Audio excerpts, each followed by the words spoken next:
para finalizar essa aula, onde a gente lidou com as variáveis aleatórias discretas e contínuas, eu vou fazer um exemplo de cada aqui com vocês, antes da gente entrar na aula que vem, nos principais modelos discretos e depois nos principais modelos contínuos. Então, esse primeiro exemplo, vamos lidar com um cenário discreto. Um experimento consiste em retirar cartas de um baralho de 52 cartas, bem embaralhado, até obter-se um ás.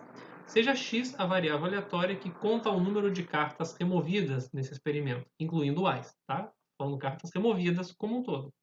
Qual é a função de probabilidade de x? Ou seja, qual a probabilidade de eu ter que remover uma, duas, três, etc. cartas? Bom, vamos lá. Primeiro de tudo, vamos notar que x assume os valores 1, 2, até chegar em 49. Tá? X não vai até 52.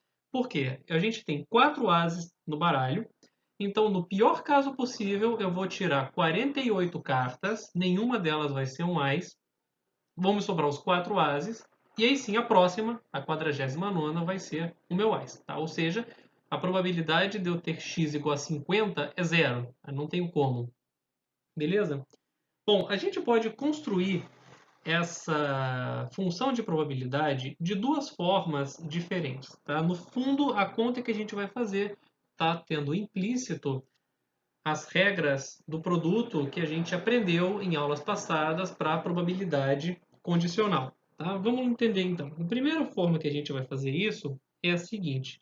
Bom, a probabilidade de x ser igual a 1, ou seja, eu tirar uma carta e ela já ser um ás, é 4 sobre 52. Bom, a probabilidade de x ser igual a 2 é quem? Eu tenho que tirar a primeira carta e ela não ser um ás. Isso me dá uma probabilidade, então, de 48 sobre 49. 48 sobre 52, perdão, tem 52 cartas. E multiplicado pela probabilidade da próxima carta ser um ás, dado que a primeira não foi. Então, isso vai me dar 4 sobre 51. Analogamente, vou fazer mais um para a gente entender. P de x igual a 3 vai ser a probabilidade da primeira carta não ser um ás, 48 sobre 52, vezes a probabilidade da segunda carta também não ser um ás, dado que a primeira não foi, isso vai me dar 47 sobre 51, tá? Já diminui uma possibilidade, tanto em cima quanto embaixo, vezes a probabilidade da terceira carta ser um ás, só tenho 4 cartas possíveis, dividido por 50, dado que eu já tirei 2 cartas antes. Então, se você estender esse argumento, você vai verificar o seguinte: a probabilidade de x ser igual a k, tá? Você vai começar com a mesma forma, 48 sobre 52 vezes até chegar em Q. Vamos tentar escrever uma fórmula para isso em função de k. Nesse caso aqui, você tem k igual a 3, e para chegar de 48 em 47 envolvendo o valor de k, você teve que fazer 48 menos k, né? Você subtraiu 3, soma 2 para ajeitar. E aqui embaixo, a mesma coisa. Aqui embaixo você fez 52, se você subtrair k, você passou, você tem que somar 2 para consertar.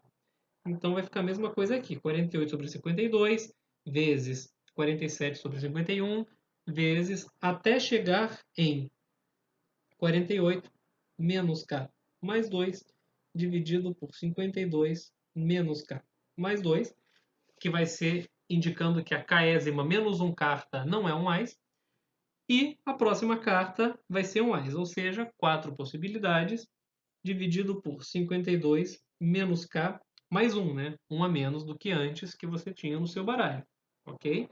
E essa fórmula vale para k indo de 1 até 49. E assim você me descreveu por completo a função de probabilidade dessa variável aleatória. Tá? E repara que você fez isso para mim sem dizer quem é o espaço amostral ômega. Tá? Espaço amostral ômega você poderia pensar, por exemplo, que são todas as possíveis maneiras de você retirar essas cartas. Tá? Então, 52 formas de tirar uma carta, 52 vezes 51 formas de tirar 2 cartas, e etc, etc. Ficaria um espaço amostral bastante extenso de você descrever quem é. Então, o conceito de variável aleatória nos permite faz facilmente introduzir noções de probabilidade sem necessariamente precisar de uma descrição completa do espaço amostral, listando todos os elementos, etc, etc. Uma outra forma da gente chegar no mesmo resultado, porém escrito de outra maneira, é o seguinte. Bom, a probabilidade de você ter x igual a k, ou seja, retirar k cartas até obter o primeiro AIS, vai ser o seguinte.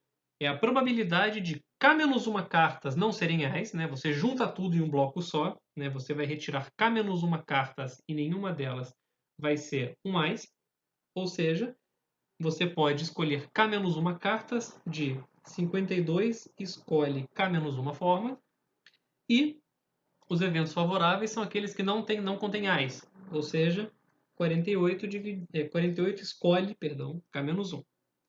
Multiplicado pela probabilidade da próxima ser um AIS, dado que as anteriores não foram. Olha a regra do produto aparecendo aí. E aí vai aparecer de novo 4 sobre 52 menos k mais 1, pelo mesmo argumento que a gente fez aí em cima. Se você pegar esse termo e expandir, você vai verificar e ver que esses dois termos, obviamente, coincidem. Tá? E isso termina o nosso exemplo discreto. A gente conseguiu descrever a função de probabilidade dessa variável aleatória. O próximo exemplo é o nosso exemplo do caso contínuo, e ele diz o seguinte. Bom, você tem um graveto de comprimento unitário e ele é partido em um ponto ao acaso, dando origem a dois pedaços. E você está interessado em saber qual é a probabilidade da razão do menor comprimento para o maior ser menor que ou igual a para algum valor A entre 0 e 1. Bom, vamos descrever essa situação com a devida calma. O seu espaço amostral é um intervalo 0, 1, tá? Onde é o tamanho do seu graveto, de 0 até 1. O valor observado, ômega minúsculo, é justamente o pedaço aonde o seu graveto quebrou, ômega minúsculo. Essa ainda não é a variável aleatória que você está interessado em olhar. Você está interessado em olhar a razão do maior, a razão do menor para o maior comprimento. Bom, esse comprimento aqui ele é 1 menos ômega, e esse aqui é ômega. Eu vou só fazer outro desenho aqui para ilustrar. Quando o ômega está um pouquinho mais para a esquerda, que aqui é 1 menos ômega, e aqui é ômega, ok? Então, a nossa variável aleatória de interesse x, ela é o menor dividido pelo maior. Bom, a gente consegue escrever rigorosamente quem é essa variável aleatória da seguinte forma, tá? Quem que é o menor? É o menor valor entre 1 menos ômega e ômega. Então, isso é o mínimo entre ômega e 1 menos ômega. E quem que é o maior, por analogia, é o máximo entre ômega e 1 menos ômega. E a gente consegue enxergar essa função da seguinte forma. Tá? Parece bem claro que meio é um ponto divisor aqui. Né? Se você tem ômega menor ou igual a meio, ou seja, se o seu graveto partiu à esquerda do meio, o menor pedacinho vai ser justamente o ômega, eu estou no caso azul, e o maior vai ser justamente 1 menos ômega. E se eu estou no caso onde meu graveto partiu à direita da metade, eu estou no cenário onde é o verde aqui em cima, né? O menor é 1 menos ômega e o maior é justamente o ômega. Tá? Nesse caso particular, a gente consegue fazer um gráfico. Atenção, esse gráfico não é a função densidade e probabilidade acumulada, não é nada disso. É um gráfico da variável aleatória, ok? A variável aleatória aqui é uma função que vai de ômega em R. Então, aqui no meu eixo x eu consigo escrever quem que é ômega, que é o meu intervalo 0, 1. E aqui no eixo y são os possíveis valores que minha variável aleatória vai assumir. Tá? Então, vou demarcar já o ponto meio, porque eu sei que ponto meio é um divisor de águas nessa função. E aí, repara o seguinte, de 0 até meio, a minha função vale ômega dividido por 1 menos ômega, que tem um gráfico dessa forma. E para ômega entre meio e 1, o gráfico dela é assim, tá? E o máximo é obtido em 1, né? Se você fizer ômega igual a meio, você vai ter meio dividido por meio, que é igual a 1 nos dois casos, ok? Então, beleza. Esse é o gráfico da nossa função, da nossa variável aleatória, tá? Como função do espaço amostral no conjunto dos números reais. E a gente está interessado em calcular qual que é a probabilidade da razão do menor comprimento para o maior ser menor que ou igual a A. Então, você vai pegar um valor de A aqui, né? Vai considerar esse limiar, e você vai estar interessado nos possíveis valores de ômega que vão te levar no azul abaixo do laranja, tá? Você está interessado, então, nesses que eu estou pintando de laranja aqui embaixo no seu espaço amostral. A probabilidade desejada é a probabilidade associada ao conjuntinho laranja aqui. Bom, vamos descobrir, então, quem é esse ponto e esse ponto aqui, tá? Porque como é dito que meu graveto ele é partido em um ponto ao acaso, isso significa que é partido uniformemente em algum valor entre 0 e 1, e com isso eu consigo calcular a minha probabilidade de interesse. Então eu quero encontrar quando que essa minha reta laranja encontra a minha curva azul, tanto na esquerda quanto na direita. Bom, basta você resolver essa equação super simples. Na esquerda ela é dada pela fórmula ômega sobre 1 menos ômega igual a A. E na direita ela é dada pela fórmula 1 menos ômega sobre ômega. E você quer saber quando que isso é igual a A. Quando você resolver isso, é uma conta super simples, tá? Aqui na esquerda você vai descobrir que esse valor é o A sobre A mais 1. E esse valor aqui é 1 sobre A mais 1. Ou seja, a probabilidade de interesse para você, né? A probabilidade de x ser menor ou igual a A é justamente a probabilidade do seu graveto quebrar em alguma dessas parcelas laranjas. Como a gente está assumindo probabilidade uniforme, a probabilidade associada a essa primeira parte aqui é dada justamente pelo comprimento, A sobre A mais 1. E a probabilidade da segunda parte também é o seu comprimento, ou seja, 1 menos 1 sobre A, 1 menos 1 sobre A mais 1. Quando você fizer essa soma, você vai obter exatamente 2A sobre A mais 1, e isso vale para A entre 0 e 1.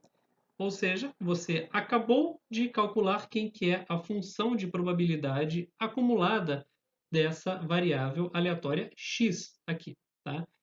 Porque você pode completar isso da seguinte forma.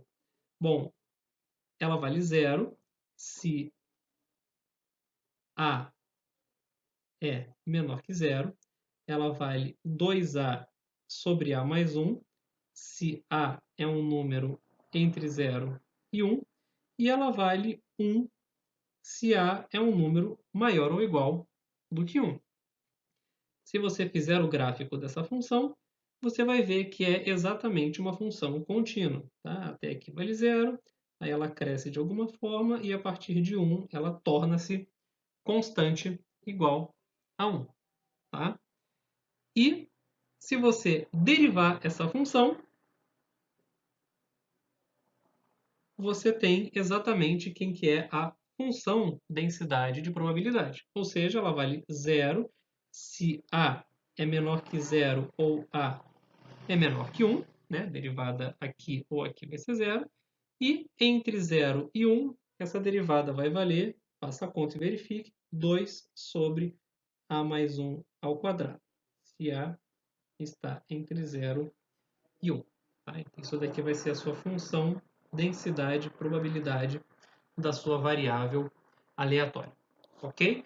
Então, esse é um caso particular no qual a gente consegue, né, a gente tem acesso ao espaço amostral facilmente e consegue fazer um desenho de quem é a variável aleatória em si.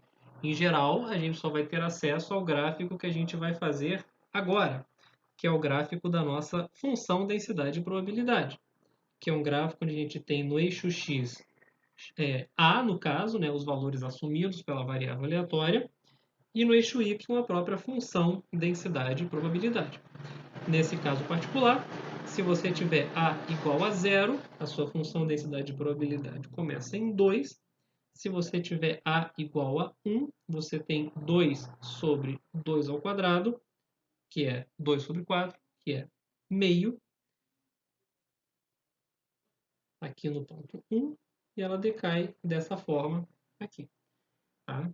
Esse é o gráfico da sua função densidade de probabilidade, que em geral é o que a gente consegue ter acesso somente quando a gente lida com variáveis aleatórias contínuas. Além da função de probabilidade acumulada, é claro, que eu quis dizer que a gente não consegue, em geral, observar isso daqui, né? Um gráfico da variável aleatória em si.